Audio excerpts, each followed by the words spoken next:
Hello everyone, I'm joined by Casores, the head coach of Toronto Defiant, and they've already qualified for the Stockholm Major after having back-to-back-to-back stage championships. But the most recent stage championship, stage 3, which I want to talk about first, was actually the hardest one of the lot, because you get sent to the lower bracket by NRG, then you have a 5 map against Nightmare. Once you get to the grand final, it seems like business as usual again, but what do you think really went wrong? How much of this should be attributed towards Nightmare and NRG closing the gap, and how much was underperformance on your part? I think it was definitely a significant underperformance. I think throughout that stage was probably the most dominant we looked in scrims so far. I think, in like the whole month time leading up to it, we didn't lose a scrim. But at the same time, going into that stage, before we started winning all those scrims, I was more on the, we should take a longer break because of the Esports World Cup, us having played more matches than most NA teams, etc. We took a longer break, I think 1.5 week longer than all the other teams, because I wanted to make sure, we had another leg in us for the end of the season, since, I think barring any unfortunate disasters happening, we're planning to make it to Sweden, and now we've officially made it to Sweden too after that stage 3. So the whole stage 3, I kept telling the players, we're gonna take this like a stair, where we're gonna keep ramping it up, every little week before Sweden. So now in stage 4, we're ramping it up even more. So actually going into it before we started scrims, I'm not fine losing this stage, but I was okay to not put all my eggs in the stage 3 basket. If we lost a match, maybe it would even fuel our fire and continue to burn for the stage 4. So we didn't end up going as hard in the reviews, refining everything, more relying on already things we'd learned before. And I think that kind of came back to bite us in a way, because it's easy to say that, but then when you're in a match, you obviously want to win. Luckily, in the end, I think a lot of our core concepts and, our really solid players shone through. And we were able to rely on some of the strats we pulled out at Esports World Cup, and shy away from some of the things we're worse at. And luckily, it was a dive meta, right? And when Always you can helps. put Ham on Winston and you can put someone on Winston, it's always good for us. So, that was the stage 3, and now looking at the stage 4, we've been ramping up the review. It's closer to Sweden. We've taken a couple steps up that stair, and that's how I've really communicated it to the players. And eventually, we were able to look like our old selves in that final. And I knew once we had won that losers finals against Nightmare, there was no way we were losing to NRG. So as we come into stage 4 now, sounds like you're taking it a lot more seriously, because obviously one possible theoretical way to approach it would be you've already qualified. There's a chance to take this as a rest and ramp up in the sort of 5 weeks between the end of stage 4 and Stockholm. But obviously there is a slightly different qualification position based on if you win this stage rather than qualifying on circuit points. So you're playing to win essentially because you think that's a better qualification spot. Right, yeah. The seeding, I think, matters a lot in this tournament. I think you don't want to be against Crazy Raccoons or Falcons in that first match. You want some time on stage. You want to have played a match already. So getting first or second seed, but we're aiming for first seed in NA is really key, because it means you get one other match on the stage at Stockholm, and then you'll have to face, one of those 2 Korean super teams, barring, any disaster that they might lose. Well, if the Korean teams are losing, then it's probably not too bad of a time to run into the Korean teams. Exactly. And then I wanted to ask about the group stage, because normally whenever we do these interviews with yourself or the other Toronto players, the group stage is not very interesting for Toronto. Now, you ran into a bit of a problem here. So obviously, for those who aren't aware, you played Shikigami in your sort of winners match to qualify.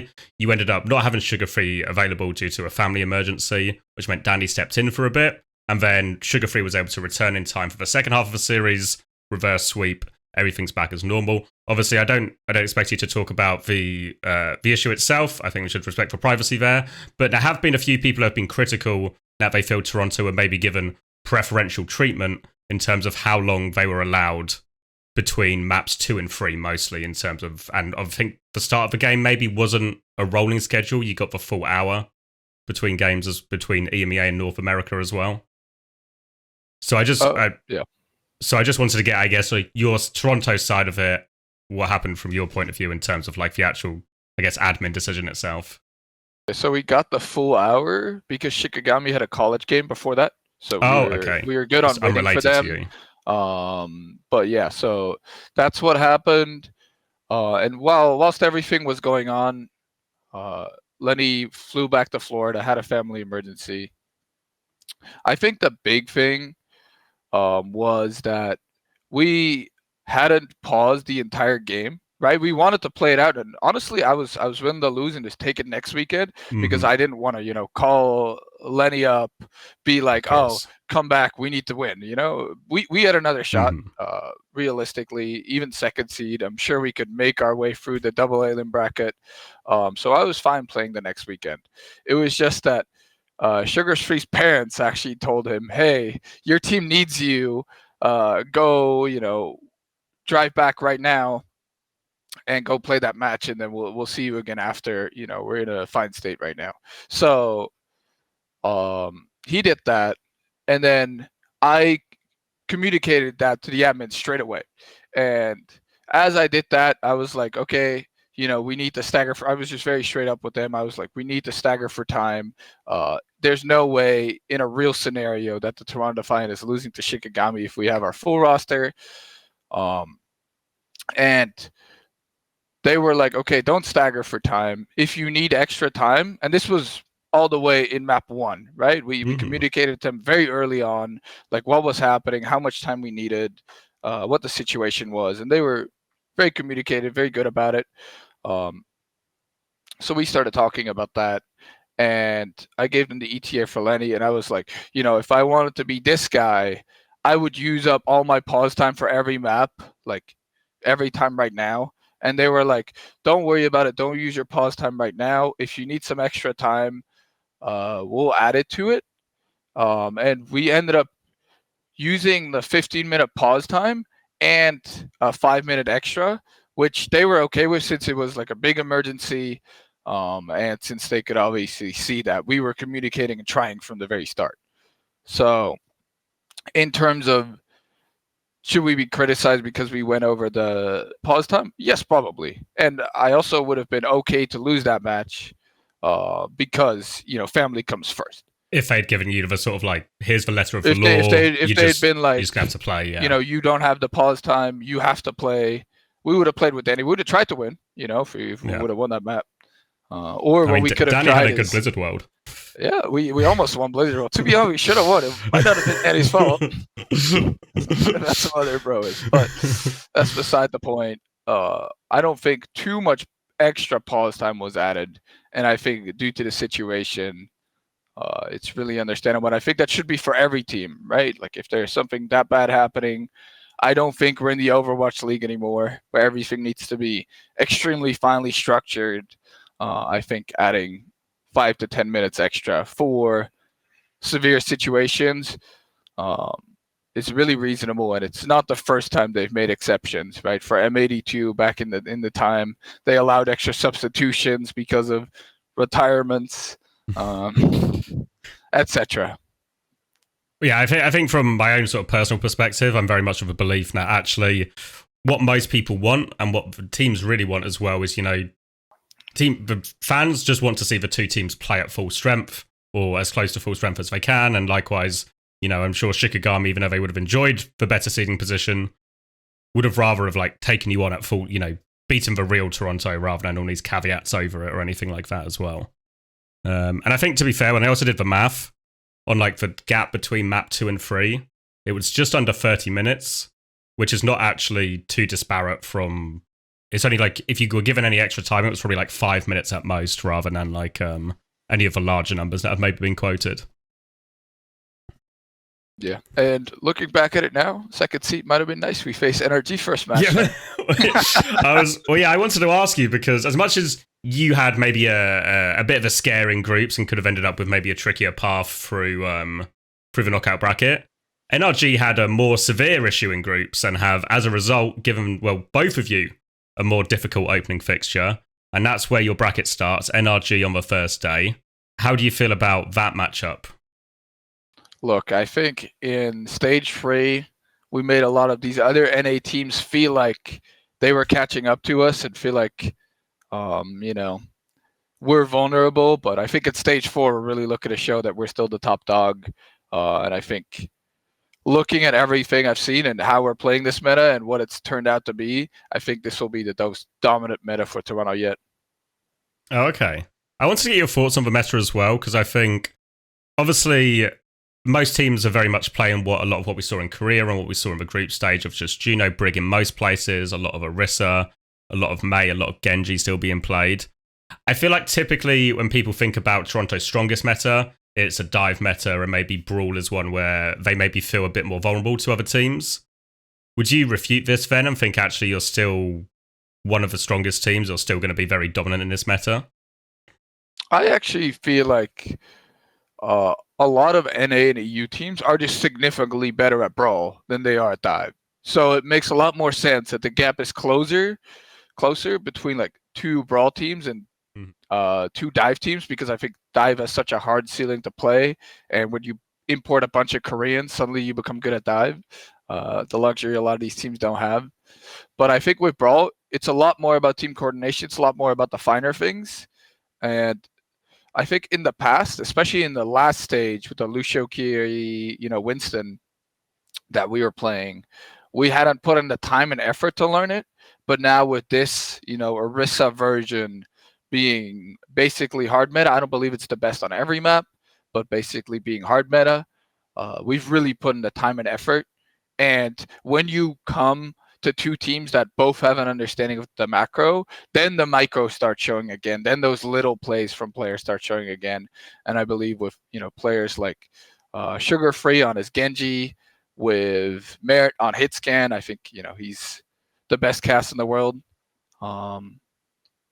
We can make those micro plays shine again through having also really good macro, which is what we're looking to prove this meta, that we're not just an individually skilled team. We're also a steam train that can make all the parts run. Is this the sort of meta then that you feel as a coach that you and Danny can have more influence maybe in this type of meta than in some others?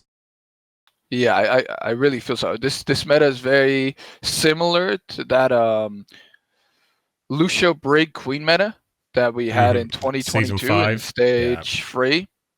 It feels really similar to that, with your Genji making space and dashing in, the synergy between the Queen and the Genji, the Brig needing to be in certain spots and packing, the flex support maybe not necessarily being a carry hero, but more in a team serving role.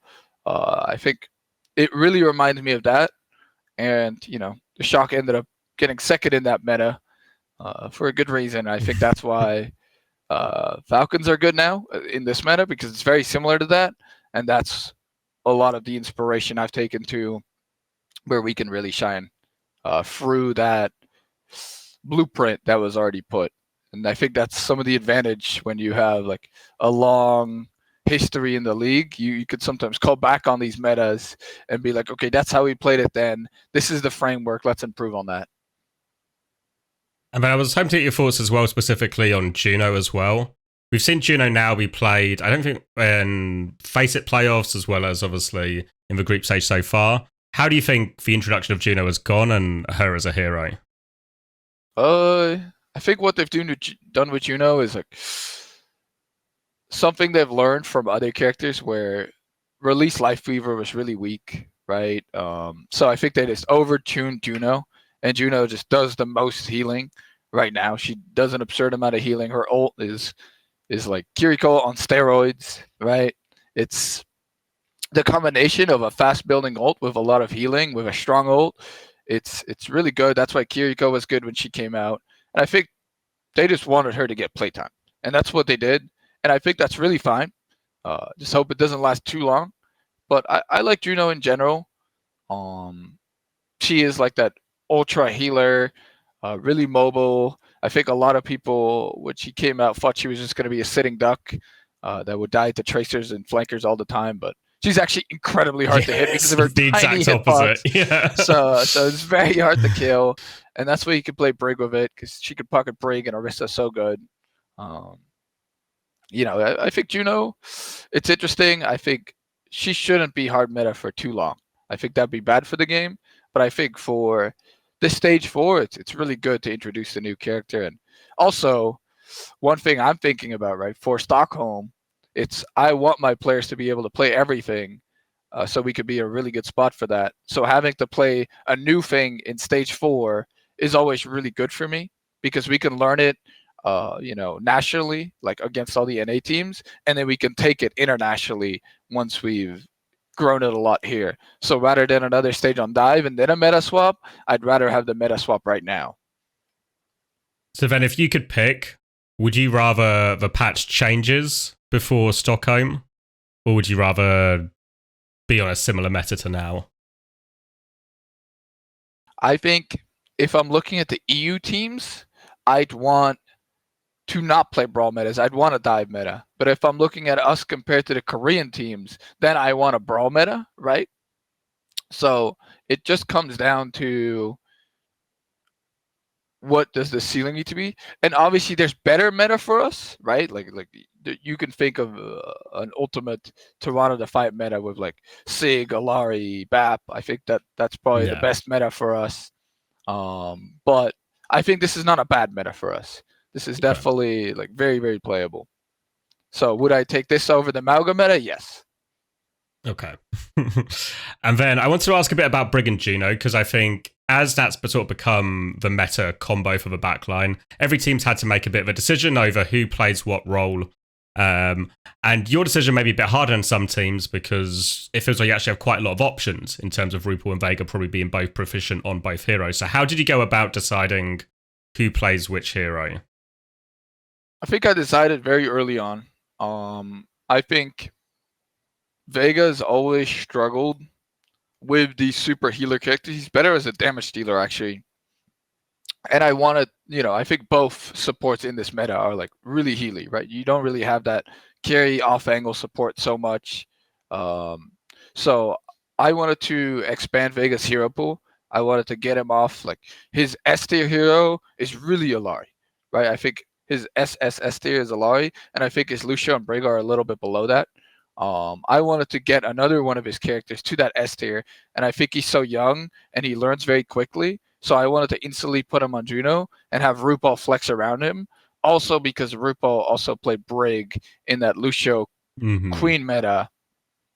So I felt that putting Rupal on Brig from the very start and having him learn that and having Vega learn Juno will be the most efficient in the long term, because I don't see Lucio Juno ever be good, right? That's like the argument against it. I would first see like Ana Juno be better, or like Zen Juno in the long term. So that's why for this stage, I instantly decided to put Vega on Juno, and I feel like that's kind of he's had to reopen his eyes to become more of like a healer only, which is normally the role that Rupal plays, and it's been working out quite well for us. And then I want to get your take, because even though it's literally impossible for you to meet any of the European teams in this stage. Obviously, no, you, SSG, and ENTS always scrim as much as possible because trying to get the best scrim bubble you can. Back in stage 3, the word on the street was very much that you were dominant, and as you said earlier, you were dominant every stage, and SSG and ENTS would be kind of happy if they could even get maps off you. Where in the sort of current Scrimbuck market would you put Toronto's current strength? Are we similar to that, where beating everyone's lucky to get maps, or are we is it a more even playing field this time? I definitely feel like it's a more even play. I feel like that's the natural thing of a mirror meta, right? I feel like in the stage 3, we were really able to play comps that other teams weren't able to play to the level, right? Like we were just playing dive everywhere, and people were copying us on dive because they just couldn't beat us, right? I think this time around, it's very clear that the Genji Orisa is the meta, and it's one of those metas where if you don't put in the amount of energy, and you don't do the hard calming, and you make an ult plan for every single ult, etc., you start losing maps very quickly, because it's one mistake in such a refined meta can cost you a whole map. So I feel like we're at a pretty high macro understanding as like a Western region right now. That if you're not putting in like 100% or a small mistake happens, you lose the map. So to answer your question, it's definitely more even playing field between SSG, ENTS, and us. But I still think the majority of the scrims were winning or going even. I think at the start we were getting beat up a little bit because SSG had already played the Face It League and they had gotten a week and a half head start practice on us, but we caught up very quickly, and I'd say we go about even every scrim now. Okay. And then thinking within the North American region itself, obviously Nightmare and NRG have very much cemented themselves as your two main rivals, your two closest rivals. Do you have a current read on which team you'd feel is stronger in this current meta? I actually don't have a clue. We've mostly been scrimming the EU teams, trying to, hide some stuff from the other NA teams. Obviously, you've got NRG first game as well. Right, so we've got NRG first game, so we haven't been scrimming them. I do feel like in this meta, minus us, I feel like the EU teams are better than the NA teams. That's my feeling. Just because the EU teams, I think they're very good at these cooldown, rotation-based mirror metas. I feel like the NA teams shine more when their hit scans have freedom and their DPS can carry. But I feel like the EU teams, they rely very much on their backlines and tanks more so. So I feel like this being more of a team-based meta definitely favors the EU teams. So if I would do like a 3v3, like Nightmare, NRG, and us against SSG, ENTS, and whoever comes first, like a VP or some other team, I think the EU teams would come out on top in 2 out of 3 of those games, and I'll let you pick which one those are. But I feel like between Nightmare and NRG, I feel like Nightmare might actually be the stronger team now, just because NRG lost that fluffy Dreamland series. I think they look a little bit shaky this meta. They didn't play Kellen in that match. I don't know if they will against us. We'll see about that. But they're definitely, not sure who to put in. I don't think Orisa is Attack or Kellen's best character. And I don't think they can have the PGE carry in this meta as much.